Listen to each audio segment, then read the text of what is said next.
BRS party నుంచి కాంగ్రెస్లో చేరిన ఎమ్మెల్యేలపై ఆ party working president Kalvakuntla Taraka Ramarao తీవ్ర స్థాయిలో విరుచుకుపడ్డారు. వారికి నిజంగా దమ్ము ధైర్యం ఉంటే తక్షణమే తమ ఎమ్మెల్యే పదవులకు రాజీనామా చేసి ఉప ఎన్నికలను ఎదుర్కొని గెలవాలని ఆయన సవాల్ విసిరారు.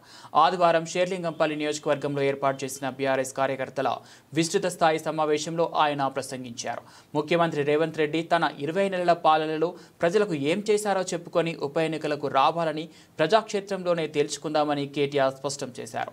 పార్టీ ఫిరాయింపులపై సుప్రీంకోర్టు ఇటీవల ఇచ్చిన తీర్పుతో కాంగ్రెస్లో చేరిన ఎమ్మెల్యేలలో ఓటమి భయం మొదలైందని కేటీఆర్ అన్నారు. అందుకే వారు రాజీనామా చేసేందుకు వెనుకాడుతున్నారని ఎద్దేవా చేశారు. రాష్ట్రంలో కాంగ్రెస్ నాయకుల బ్లాక్మెయిల్ దందాల కోసమే హైడ్రా వ్యవస్థ పనిచేస్తుందని, దాని ఆగడాల వల్ల ఒకప్పుడు దేశానికే తలమానికంగా ఉన్న హైదరాబాద్ రియల్ ఎస్టేట్ రంగం కుప్పకూలిపోయిందని ఆయన తీవ్ర ఆరోపణలు చేశారు. గతంలో బీఆర్ఎస్ ప్రభుత్వం 10 ఏళ్లలో చేసిన అప్పు కంటే రేవంత్ రెడ్డి కేవలం 20 నెలల కాలంలోనే ఎక్కువ అప్పులు చేశారని విమర్శించారు. అభివృద్ధి గురించి మాట్లాడే ధైర్యం రేవంత్ రెడ్డికి ఉందా అని కేటీఆర్ నిలదీశారు.